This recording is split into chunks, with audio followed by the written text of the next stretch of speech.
Hello, everyone, and welcome back to episode 41 of Rocket Lab Weekly. And today we have two OGs, me and Mr. Matt Farley, who is the managing director at Maddie Capital. He forgot Medicat. his name tag for today.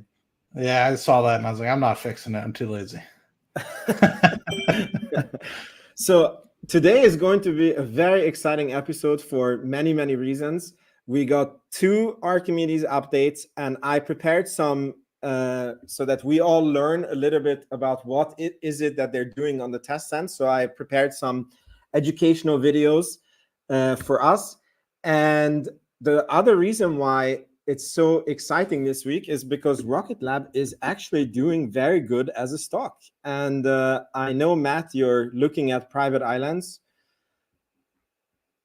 So how was your week this week? That was good. Yeah, I'm sorry, I was on mute. I had to find the unmute button.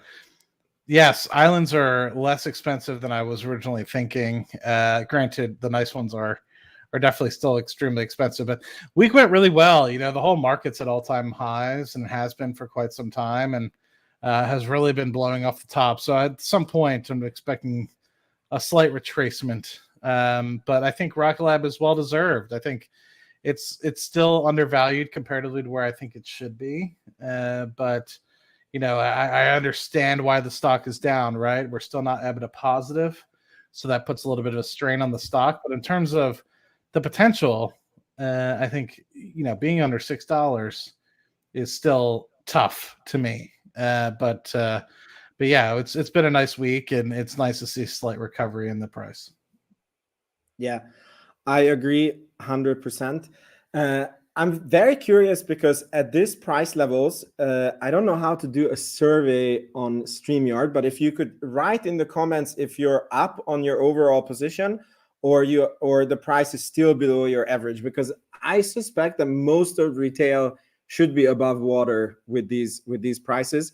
And there are some whales out there who have extremely big positions, like hundreds of thousands of shares. They must be looking at, I don't know what they're looking at. You're already looking at private islands. They're looking at probably like private jet fleets or something.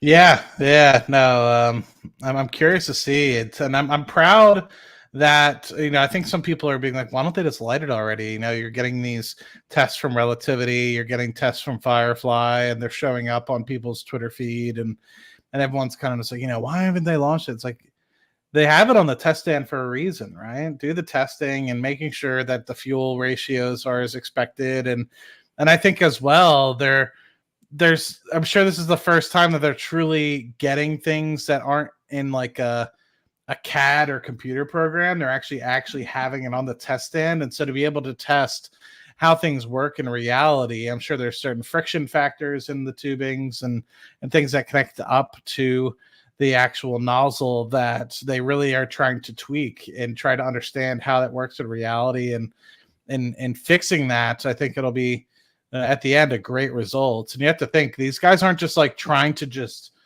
push everything they can through it, right? They're trying to throttle it so that it's super reusable, right? The long term, the more time that they put on the test stand, the long-term outputs, I think, will be better based off the fact that they'll be able to reuse the engines more. Gross margins and net margins will eventually be impacted by that. So I think they should just take as much time as they can, and it'll be a lot of fun when they finally light it up. Yeah. Wow, I'm super impressed by this comment here. Robert Marshall, he's been buying Rocket Lab since $18. And guys, the power of averaging down on your stock, he's now up on his position with starting price at 18. That is seriously impressive. And good on you for having the conviction of I mean, like being down from 18 to 3. I mean, that's quite something. That is impressive. Yeah, that is very impressive. I don't even know when I'm up. Let me check. Yeah, check it out. But it looks like there's no one so far in the chat who is down. Everybody's up on their position. And as you said, Matt, the market has been rallying, and, you know, a lot of us are scratching our heads, for example, on the Palantir valuation, and we're itching to write covered calls. But Rocket Lab is not like, yes, it's up, but it's not overvalued, and I believe that the run is just beginning. Maybe as a break of tradition, we can just look at the stock price at the beginning of the episode and give some predictions on it. Just want to point out a few interesting things in my technical opinion.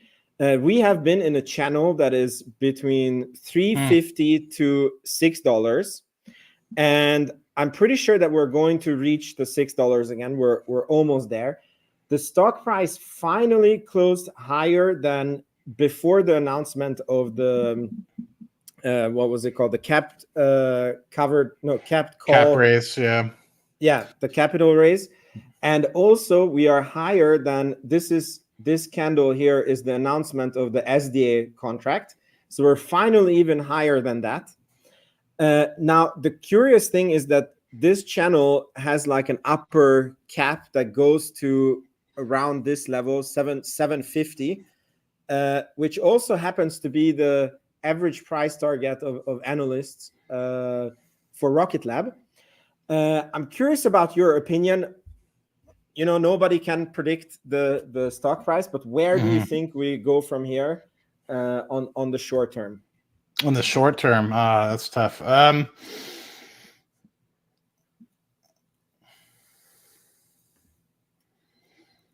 I think before you really get a lot more through the pipeline with future contracts and things of the like, I could see $657 being an appropriate kind of level.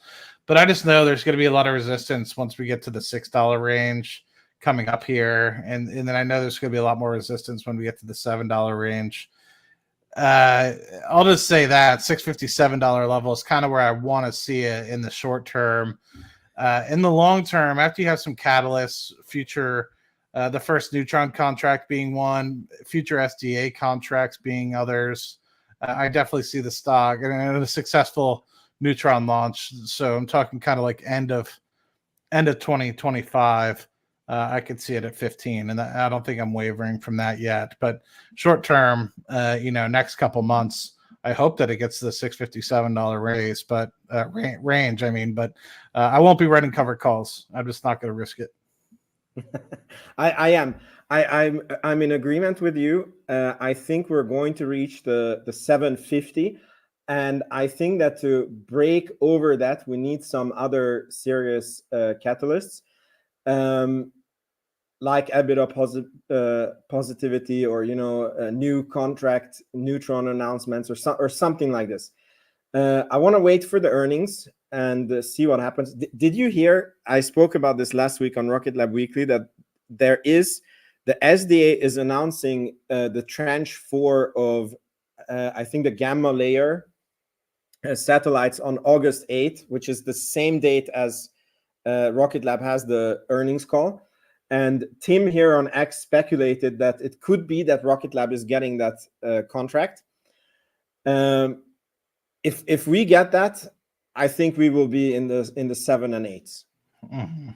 It's inevitable, right? They got one. Why wouldn't they get another? And I think the big thing that I'm really looking forward to is really who's going to put all these things into space, because they haven't noted, at least from what I understand, they've talked about who's going to build the satellites, but I don't know if they've given the contracts out yet to who's going to launch them. So I think that that's another piece of it of, yes, the satellites themselves are very costly, $500 million deal, etc. I get that. But who's going to launch these bad boys into space? And I think it would be really awesome to see Rocket Lab get both the satellite building as well as the launch. But I think it'll be split amongst some folks. But we'll see. By the time they actually have to put them up into space, it'll be 2027, 2028 timeframe. And some people might not be around. So, I think there's a lot of consolidation that still needs to happen. I think we're in this last wave. I say last wave, but we're in a wave now where I think people have momentum, Firefly, Relativity, and a few others out in the patch. But I think, that currently might be the last wave of capital people might be able to get. And, in the medium term. And I think really the only capital that people are going to be able to get going forward are the ones that are actually going to survive. So I think that's going to be the Rocket Labs of the world, the SpaceXs of the world. And so I'm curious who makes it out the other side in the next 2 to 3 years, because capital is not floating around like it was back in 2020, 2021. Yeah. Well, we all know at least one company that will make it through. Just the question is, who is the others?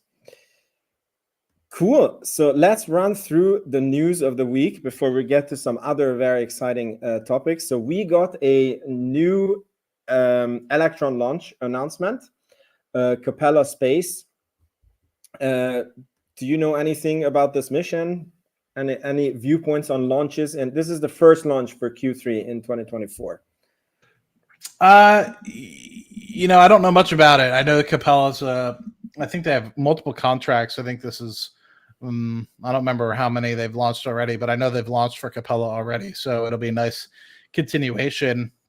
And I know that I think that they have a few more, but it's not like they have 20 more contracts with Capella to launch. So my hope is that it's another one on the books, and it's another step closer to hopefully a returning customer, and they'll be able to get more launches in the future. Hopefully they'll sign up for another 10. Yeah, exactly. And this one is actually next Saturday, so maybe we can live stream it just before the weekly, or we will see when it happens. Yeah. Now, it's the 5th. It's their 5th. Hold on. Yeah. Let me see. Am I crazy? Hold on. A sky full of stars. Blah blah blah blah blah. It's the 51st launch. The 5th launch for Capella. Okay, wow. I thought it was like the 3rd or 4th. So 5th, yeah. I'm trying to think how many more they have. I want to say that there were 7, but I might be thinking of Black Sky. Let me see upcoming missions. Anyway, sorry, I didn't mean to cut you off. No, absolutely no problem.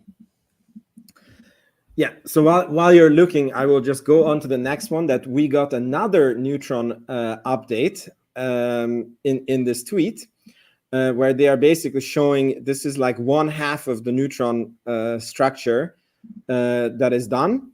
And they're basically saying in this post how much they have worked with the carbon composites, and since when, and how much flight experience they have with this material.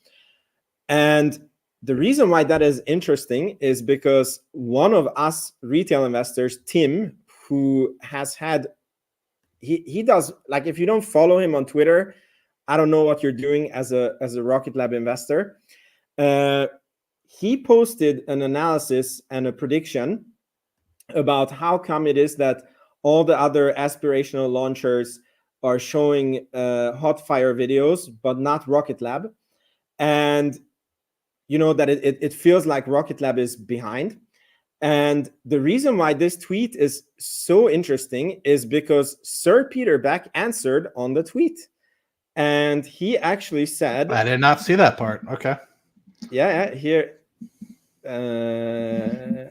Of course, when we're live. Here, Peter Beck. This is a very good summary on many points. And his main point was that basically the engine does not scale. So when it comes to the engine, Rocket Lab is starting from zero, just like the other aspirational launches.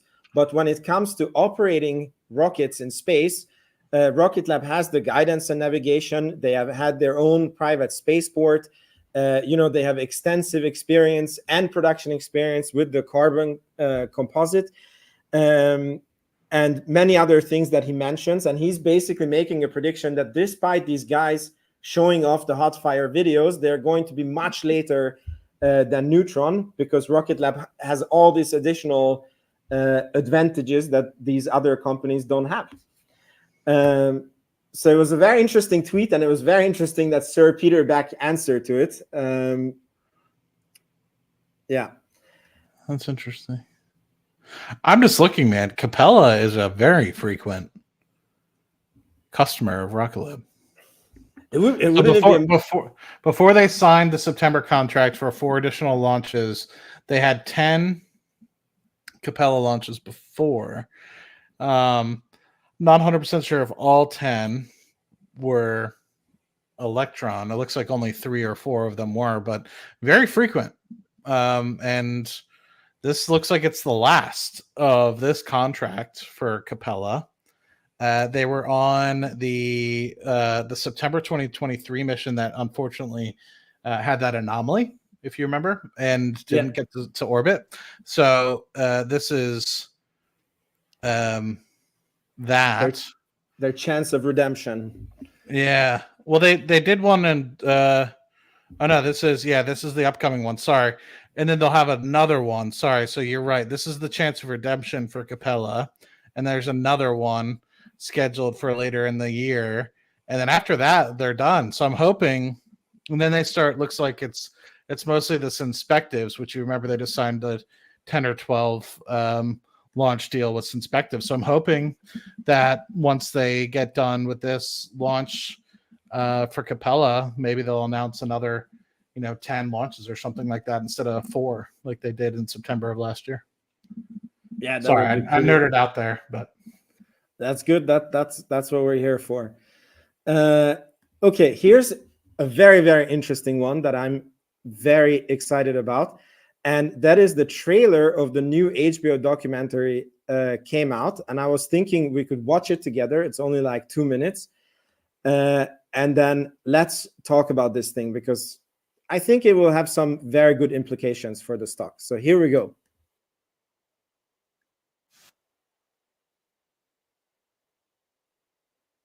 I don't have audio.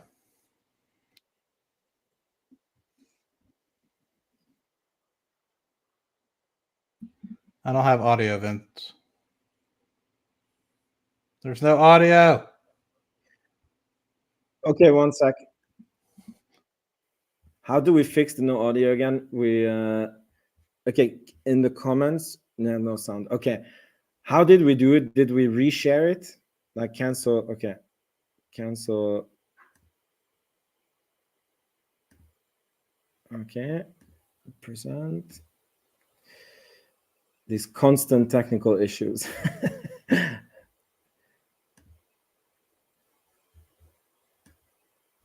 Let's see. Is it good now? 5, 4, 3, 2, 1, go.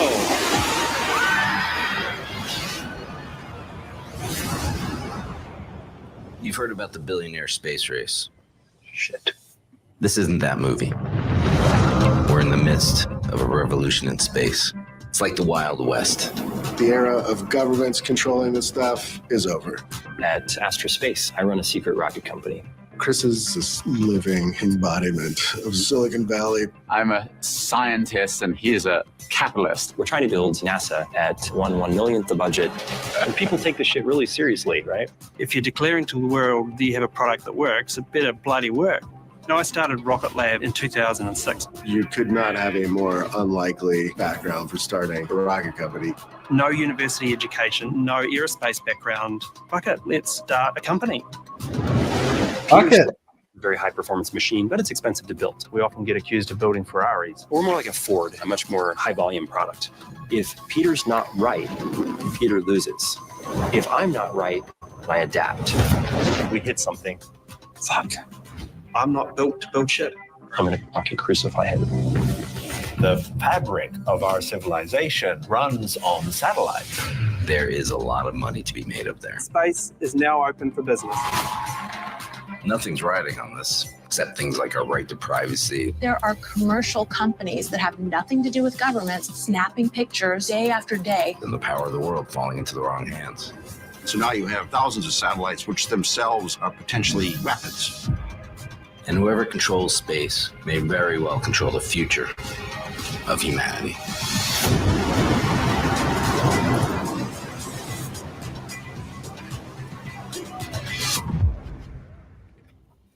How freaking cool was that?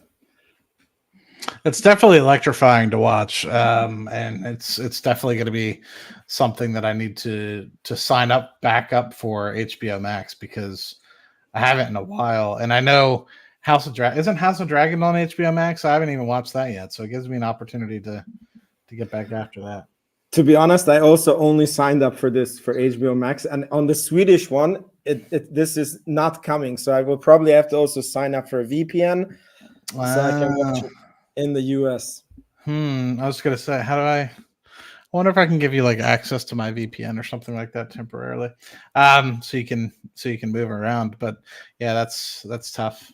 But I do want to. It's interesting because a few of those companies actually that are featured within the film are actually heading towards bankruptcy. If not, they were $2-3 billion companies, and now they're in the $40-50 million area. So a lot of the people in that, if you think about this great race, that everyone kind of started about 10 years ago to be able to get a lot of these contracts, like the SDA contracts we're talking about, the Department of Defense contracts that somebody asked about,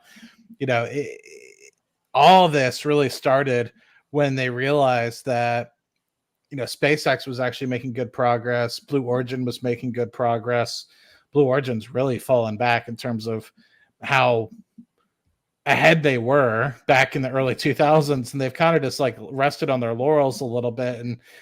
And really since the 2013 timeframe, you saw a lot of this capital come together over the past 5-6 years. And even with this video, you can see how, I don't want to say dated it is, but how many people are still struggling to really make a go out of it. And it really does feel kind of like the Wild Wild West. It's really exciting and cool, because I remember watching on the news one day back in 2012, 2013 timeframe, hearing about how Obama was retiring the space program, and it was a shot to my heart. Like I was never that big of a space freak, I would say, or space geek or whatever you want to call it. But I was just like, that's what made America like great, right? Like that's what gave us navigational systems. That's what, that lust for exploration, that lust to be better, that lust to continue to drive, humanity forward is what gave us so many different ingenious engineering, sort of things that eventually became commonplace. And without it, you're going to see a lack of continued innovation. And so to have these things kind of come back and be at the forefront, is kind of cool to be able to see, because everybody's getting involved. China's getting involved. Japan's getting involved.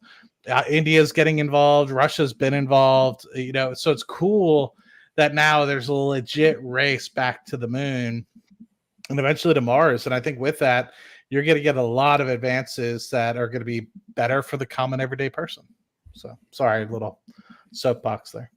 Absolutely no problem. So what do you think that this will do to Rocket Lab as a stock? Because let me tell you why. The book that Ashley Vance wrote, When the Heavens Went, on sale, I know a lot of retail people who have read that book, and that's the main reason for their bullishness. That's a really key part of their due diligence, right? But in today's world, it's kind of a big ask for people to read a book, right? Like not a lot of people have the time to do it. But if there is a documentary out that is basically covering almost the same thing as the book, because this is what I understand from the movie, that it's based on Ashley Vance's book. And as he was writing the book, they were also filming. It's going to lower the barrier for a lot of people to really get to know who Peter Beck is, who Rocket Lab is, the origin story. And I think it's going to make a lot of people very comfortable in investing and holding Rocket Lab. What is your view on this? I think it's going to be very awesome. I know a lot of people have been mentioning it to me at work, the people that are invested in Rocket Lab. I think the only problem that I see with this that could be better if, right? So Ashley Vance does a phenomenal job. He's put a lot of effort into rising the space up and everything the like. The only thing I think could have been better in terms of publicity and marketing is if it was more of a docu-series rather than a one and done. And I think if it was just maybe a couple hours longer, spread across 4 or 5 different episodes, it would build up that I guess anxiety that people might have about what's going on, and that excitement to really start to see, you know, what these guys have been through and accomplishment, kind of like what Chernobyl did. You know, people are always waiting for what happened during the next episode. And it really raised awareness as to what happened over in Chernobyl. I think that with that docuseries sort of mentality, you could have done something rather similar. But either way, it's going to be very positive for the industry, and it's growing rapidly. And I know a lot of people are, how do I say this? A lot of people are interested in the stock, but I still think a lot of people don't necessarily understand how complex everything is that goes into it, right? I think everyone says, well, we launched things in the 60s and the 70s, you know, shouldn't it be the same? And it's like, yes, but that was with tens of billions of dollars. These guys are trying to do it on a magnitude less, or maybe even 2 magnitudes less, right? They're not even trying to do it for $1 billion. Some of them are trying to do it for hundreds of millions of dollars. So if you think about it in that perspective, it's a very different way to do it. And to be honest, if you think about it in that perspective, it's saving the taxpayer of the United States, if not, you know, globally, all these coalitions, hundreds of billions of dollars. Because you think it used to cost billions of dollars to launch these rockets. Now, even the most expensive ones like the ULA rocket's $100-some million. The Falcon 9 is, you know, $50 to $70 million. The Neutron's going to be, and eventually margins are going to continue to get squeezed. And if competition doesn't get more fierce, right, then prices will continue to go down. If competition continues to dwindle, then, you know, the $50 to $70 million price tag for a Neutron will probably stay.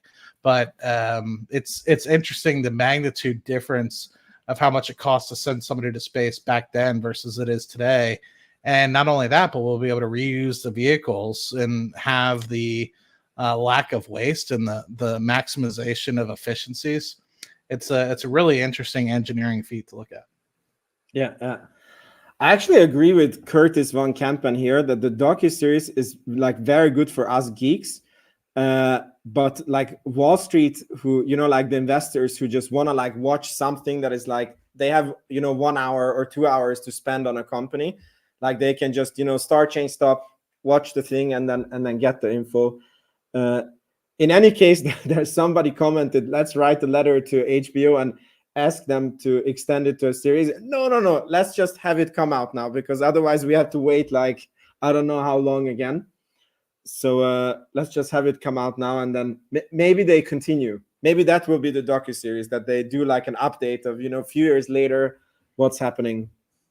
Yeah, and I want to address Dave's sort of mentality, right? Like that's how I viewed it, was like, because I didn't realize what the implications were, right? I was at the time, 2013, this is, you know, 11, 12 years ago, you know, I was early 20s, and I didn't necessarily understand what Obama was trying to put into place, right? Privatization of it. I just thought that meant, you know, hey, US isn't going to the moon anymore, you know, like, and you had to ride share with Russia. And I'm like, this is bullshit. I'm like, what the hell? Like, it didn't make sense. And it had nothing to do with being with the Russians. It's just like, you know, this was the country that was leading the forefront. And I didn't understand the full implications at the time. And now I do, you know, 10, 11 years later.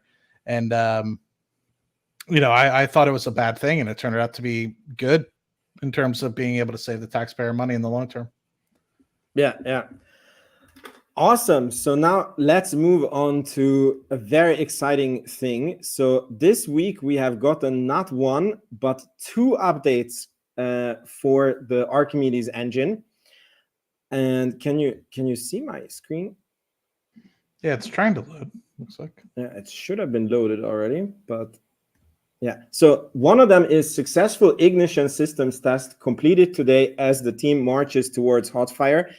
Interesting to point out here, this test was done at 22:36 in the evening. So the team is definitely working around the clock to make things happen with this engine.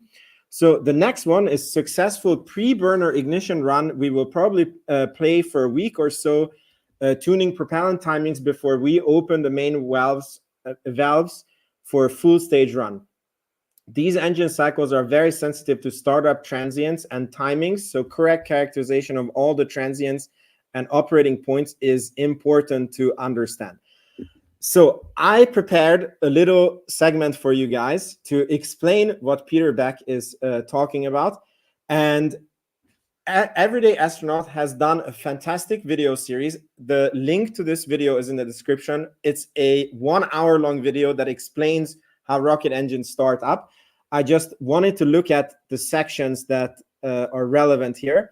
Please let me know if the sound is not working. Not working. I deal with transients a lot at work, though, so I get what they're referring to.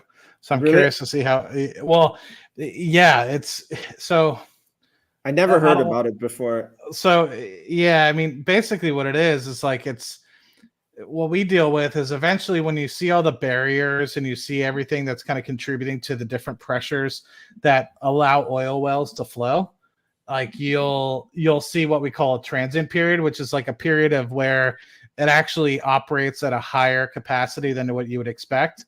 And then over time, it gets to a place of pseudo steady state where it's actually like pretty constant, right? You're seeing all the barriers of the reservoir. It's allowing pressure to kind of be pulled at how much the aquifer strength is, how much the compressibility of the system is, etc. So I can understand what he's talking about, and I'm curious to see what Everyday Astronaut is, because it's a completely different sort of system, right? But my thought process is still the same. There's a place where you want to find where the pseudo steady state is, a measurable amount that's constant, so that way you can tweak it to the point where it's at its optimal sort of efficiencies. Otherwise, you're going to be wasting things. So I'm curious to see if it's very similar or if it's completely different, and because they're both engineering feats. Yeah, I think it's different but similar. So let's see now if I can show this clip, and then there will be another clip after this. Hi, it's me, Tim Dodd, the Everyday Astronaut. Liquid-fueled rocket engines operate by flowing Sound fuel good? and oxidizer into a combustion chamber at ridiculously high pressures in order to throw as much mass out the flamey end of the rocket as quickly and thereby as efficiently as possible. But how does it get that way? How on Earth, and even more difficultly, how off Earth, do you get an engine up to operating pressures and temperatures? Engines often utilize pumps which themselves rely on the engine to be running in order to get power. And having a rocket engine run and getting a rocket engine running are two wildly different things. There's often an extremely delicate dance to get the pumps, valves, temperatures, and pressures all up to operating conditions perfectly. Get it wrong by just a few milliseconds even, and you can cause a detonation that can completely destroy the engine. So today we're going to do a deep dive on how exactly you start a rocket engine. We'll cover pretty much everything from a simple solid rocket motor to all of the intricacies of liquid-fueled rocket engines. Yeah, so this is part one. So just so you guys understand, the Archimedes engine, as you alluded to it before, it was a CAD rendering before existing in computers, and now it's on the test stand, and they have to learn everything about it, like how to operate it, in flight. And starting up the thing, getting all the pressures right, if you get it milliseconds wrong, it blows up the engine. And now I just want to show another part that talks about what transients are and why this is important before they can go into the full hot fire test. Is there sound? No, and it's the paused video as well. Okay. I need to get like hire a technician. So do you see the right screen now? Yes. Okay. Is there sound? No.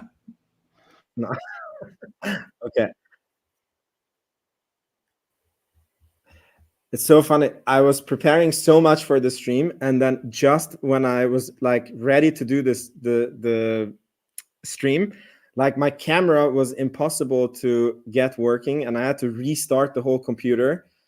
Oh man. So I don't know what it is today. It's full of technical difficulties. So while you're pulling that up, I did want to answer one question. Somebody noted that the cash flow for the first quarter actually was rather good. And I think a lot of that had to do with the fact that you're actually starting to receive payments for the MDA contract for Globalstar. And so with that, you're actually getting cash in the door versus previously you were kind of just spending. And now you're actually starting to get payments because now they're actually shipping. And so once you actually ship as a contractor, as a subcontractor rather, you're actually going to start to get payments from MDA and Globalstar that actually comes in. And so it's very positive now that you have some of these larger contracts actually starting being fulfilled and shipped out. And I think with that, you're going to see slightly better cash flow going forward. So fingers crossed over the next couple quarters, if that's something we can rely on and actually truly see that we're getting very close to cash flow break even and hopefully eventually EBITDA positive going forward into 2025. Awesome. So is there sound? Yes. Transients are the in-between moments. So in between the engine being stationary and at full power and vice versa, or even between throttle settings, the engine is actually in a transient state. But once the engine is running and at a steady state, it's relatively easy to keep running. But why is the transient so hard? Well, remember this whole chicken and egg scenario we had with just getting the pumps up to speed.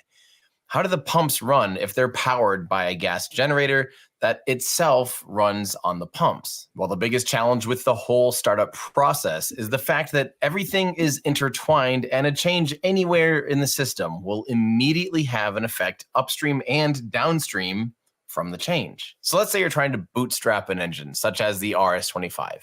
Like we touched on earlier, the first thing you're going to do after you purge and thermally condition the engine is you're going to introduce some liquid hydrogen into the pumps and the preburner. On its way in, it will flash boil into a gas. That gas expands, and that expanding gas is what's going to start to blow through our turbine and get our pumps spinning up. Stoke Space CEO Andy Lapsa explained this to me when I was standing with him on their test stand with their incredible engine that bootstraps.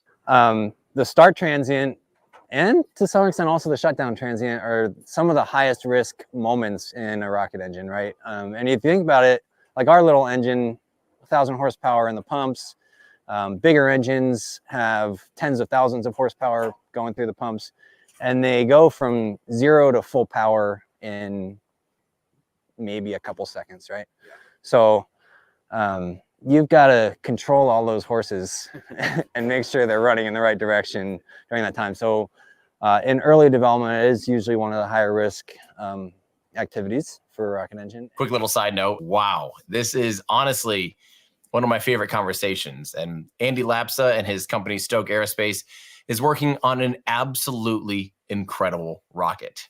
Okay, but that boil off is spinning up the turbine, which spins the pumps. So now the propellant is starting to flow a little faster. As long as the pressure in the system continues flowing in this direction during this transient region, you're golden.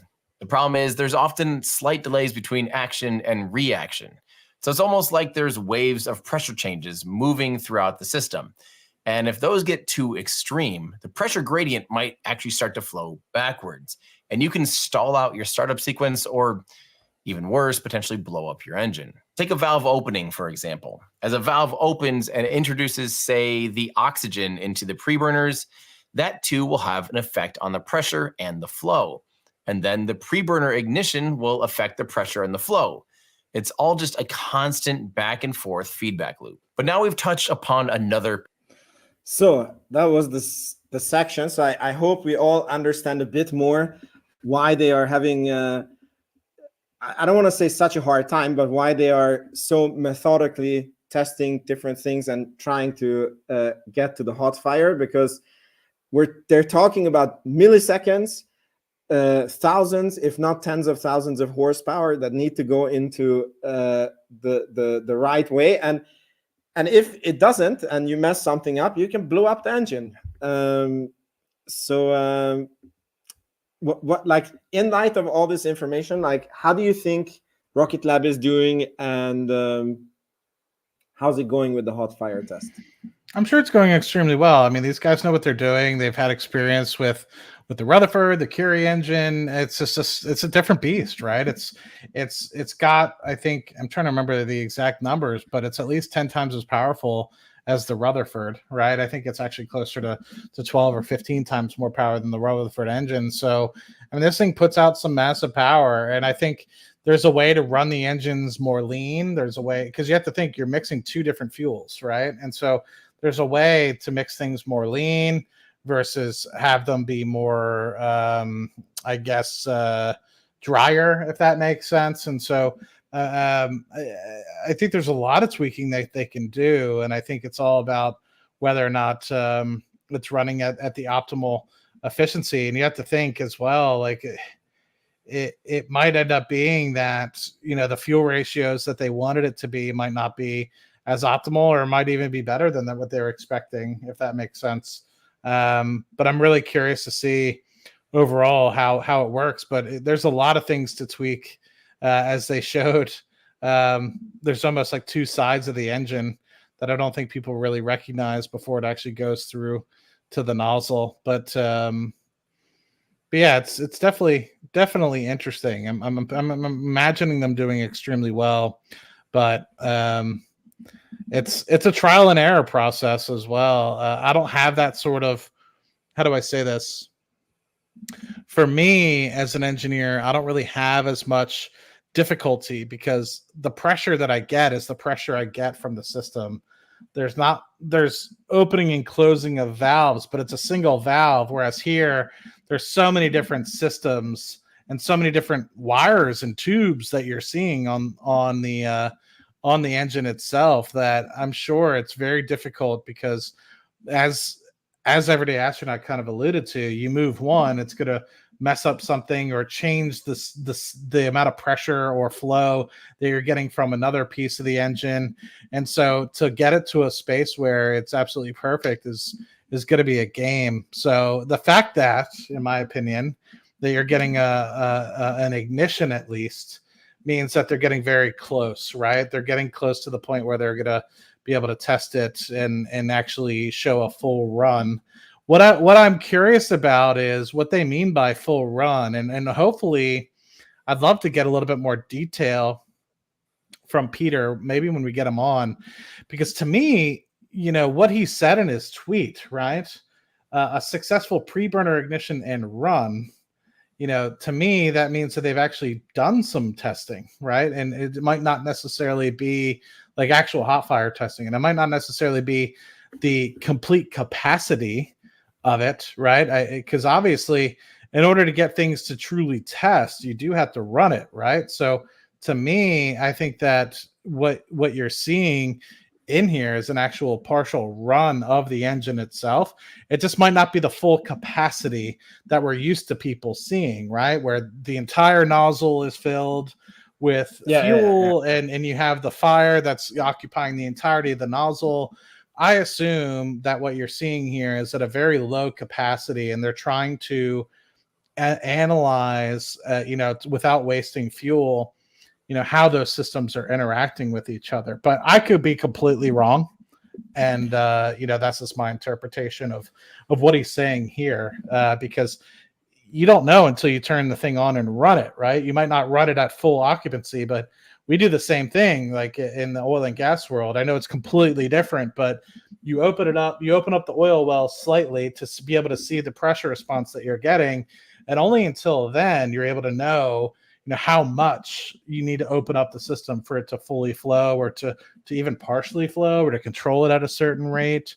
So I anticipate it's slightly similar, but obviously very different, because this is rocket science. I just dig holes in the ground. So yeah. Because I watched Everyday Astronaut's video, I can only comment as a non-rocket scientist that you're correct, but they're like running like parts of the rocket. So like, as you see the pipe, so the pre-burner is like, I don't know how much I should go into it, but basically, like, then the other parts where the pipes go is shut off, and then they're only running that part of the rocket, right? And yeah, so but it is, we're getting very, very, very close. And if people are interested, Everyday Astronaut, fantastic videos. it makes you like an amateur rocket scientist, and it's quite fun because after that, when I watch launches and then they talk about like what's happening with the engine, it's like you kind of understand like, oh, they're doing this, they're doing that. So I highly recommend it for Rocket Lab investors. Yeah, and these guys know what they're talking about, because they'll go to SpaceX facilities and have conversations with Elon, and they'll actually question him, not to be like assholes. They're like literally just like, because they know way more about it than we do. And Elon's actually tweaked some of the designs of the Raptor engines and things like that based off of some of the questions that these guys ask. So these guys are in the know, like they know what's going on. They're not just like fanboys like me who has no idea really what's going on. I'm just excited to be here. They actually know the rocket science and how the engines work, and whether or not they're too lean, or how they're running, because otherwise they wouldn't be able to ask. And I'd actually love to get some of these guys on to ask him some of these more difficult questions, because I'm often wondering myself, how difficult, now that Electron is successful, instead of having the 9 Rutherford engines, or 10 Rutherford engines rather, including the second stage, how difficult would it be to switch out those 9 on the first stage to an Archimedes, if the Archimedes is actually that powerful? And I know that it'll require tank swaps and things of the like, and maybe it's not actually beneficial. But if you think about it, if the reusability of an Archimedes is better than that of the Rutherford, then if you can only build one engine rather than say build 2 or 3, it'll save you. Yeah, I just think that that's also why they are building 2 or 3, because what if like you have zero redundancy, right? Like if you're flying on one engine, then you're flying on one engine, and if that engine blows out, then that's the end of your So there is the gimmies and gotchas, as they say. It's a giant engineering compromise, because it's very true what you're saying. True. Like yeah, but it's also very true what you're saying. Like if they could just fly on one engine, in many aspects it would be much better. Yeah, this guy said he's all in. I wish I was all in, man. If I was all in, man, I would have bought the island by now. No, I'm just kidding. Nah. Probably the fleet of jets. A fleet of jets. No, not yet. Probably next year. Next year, yeah. Yeah. Cool. Now, I only have one last news to cover this week, which is very, very unexpected for me. So SpaceX has had an anomaly with their latest Falcon 9 launch. They were launching Starlink satellites, and the second burn of the stage 2 engine I think the engine blew up, and the satellites didn't. Really? Yeah. And the satellites didn't end up in the intended orbit. And this also means that the Falcon 9 is currently grounded. And when I saw this tweet, I made this joke like, okay, so if the Falcon 9 is grounded, who's going to save the Starliner astronauts that are stuck on? That was kind of the joke. I saw David Huntsman wrote, I don't know if he was angry or just answering me, but yeah, he didn't seem to be happy with that tweet. But yeah, SpaceX had an anomaly, and I watched some YouTube reaction videos on it, and a lot of people said that basically this is very good for SpaceX's competitors, because it shows why the government wants to have redundancy, and why they want to have multiple actors being able to launch at the same time. Because imagine if there is a national security situation and you need certain things to go up, and SpaceX happens to have an anomaly, which can happen. It's rocket science. It's just SpaceX has been insanely reliable the last 100 launches or something like this. Then you're grounded, and all of your national defense and everything is grounded. So I want to hear did you hear about this anomaly, and what do you think is the implication? I saw the anomaly. I didn't see the FAA grounding part. I saw you said it, but I didn't really think too much and investigate it. But I'm going to make a really bad joke, so don't hang me for it. We all saw Armageddon. You got to send at least 2 crews. You know what I mean? You got to have, I'm just joking. But so, I mean, you think about it, though, you're 100% right. You need these redundancies in not just the engineering systems themselves, but just companies, right? I mean, there's a reason why there's Verizon and AT&T. You know, there's a need for competition. Otherwise, things aren't necessarily going to be as clear as they are. And I'll just say, I think this is bullish because I think, you know, a lot of people say like SpaceX is so ahead. They're so ahead. Yeah, they're ahead for sure.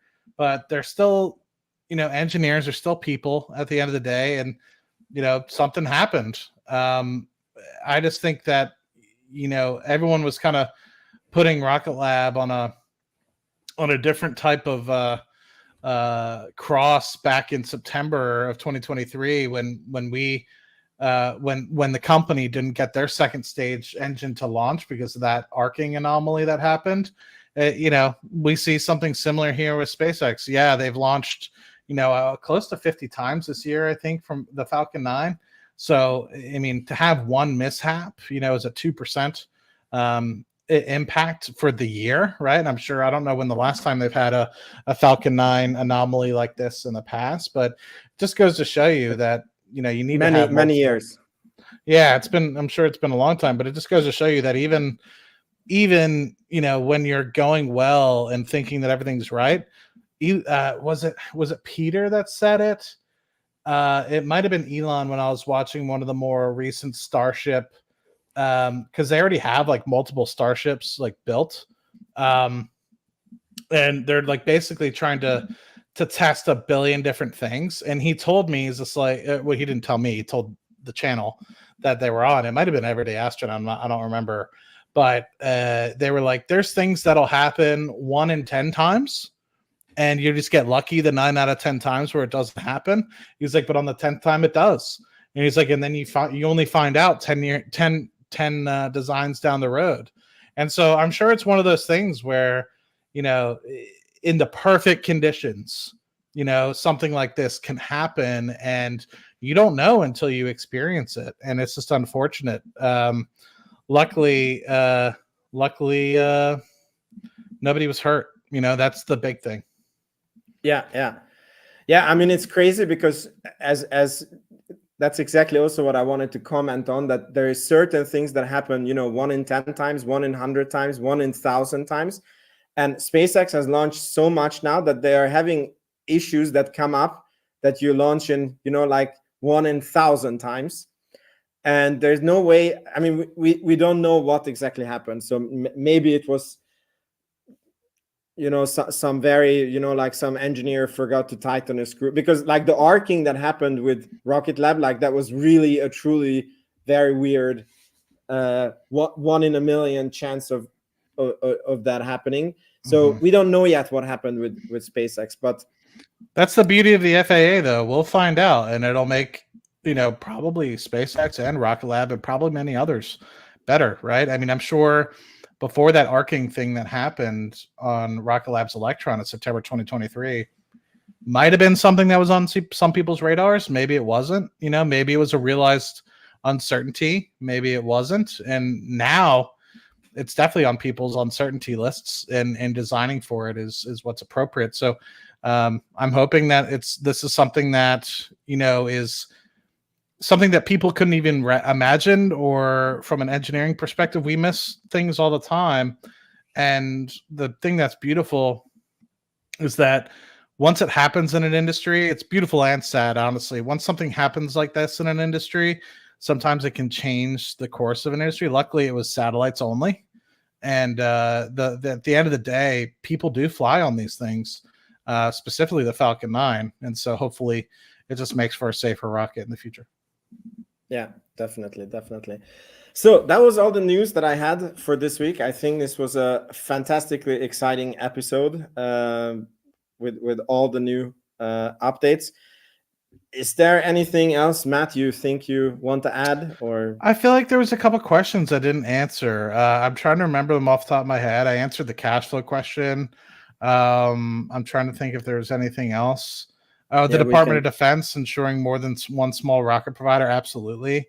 I know that there's plenty of other small rocket or hypersonic rockets that they're looking at as well.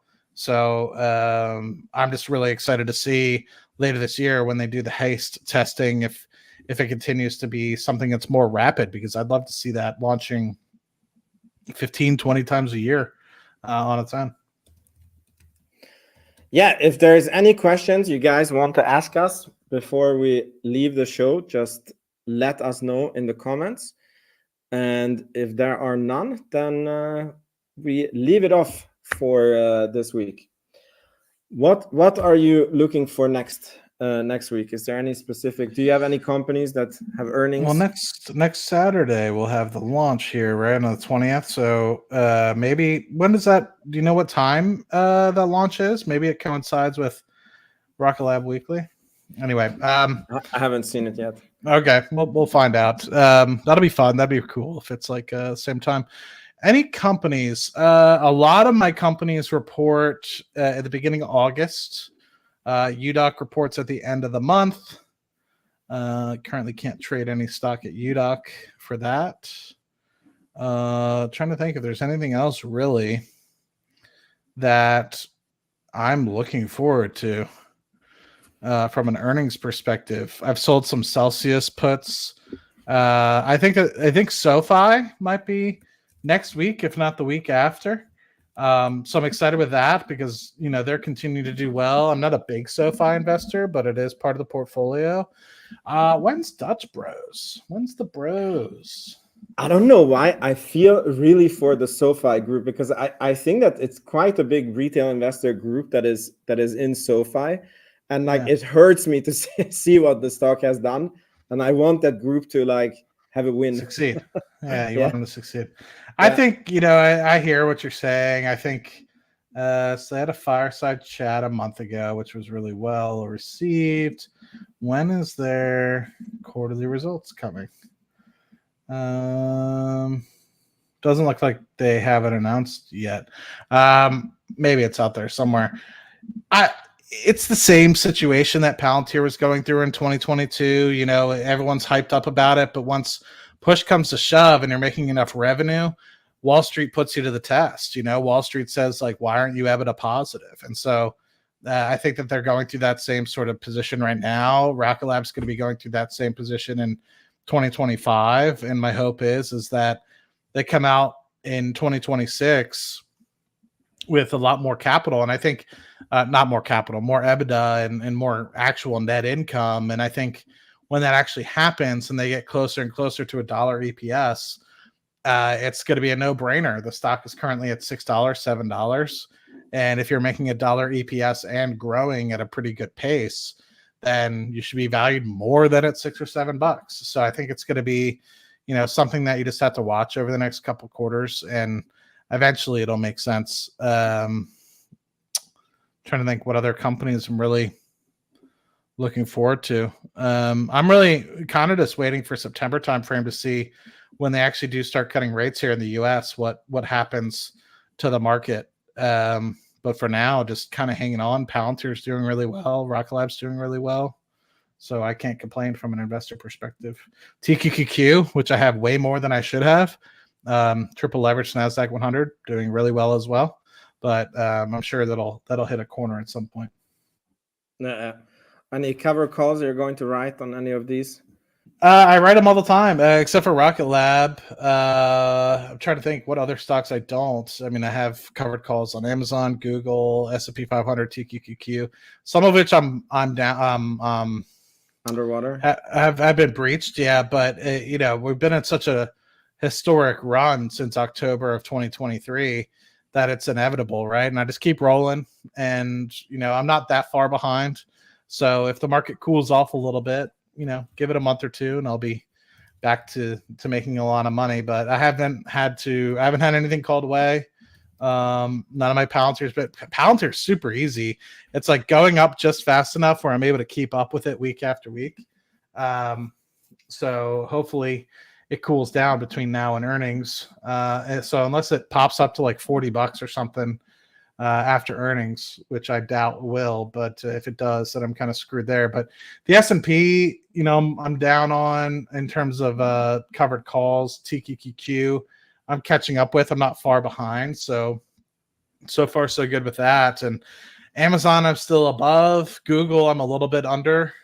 Google went on a pretty historic run from like 120 to 180 in like from March to April time frame to now. It went from like 120 to 180, so 50% increase in price in a rather quick succession. So I'm under on that, but you know, if it just hangs out and it doesn't continue such a historic run, I should be good. Awesome. Well, thank you everyone for watching. Thank you, Matt, and see you guys next week. Hopefully a lot higher than this week, but we don't know what happens. So thank you again and have a great weekend. Ciao, Thanks, guys. Cheers.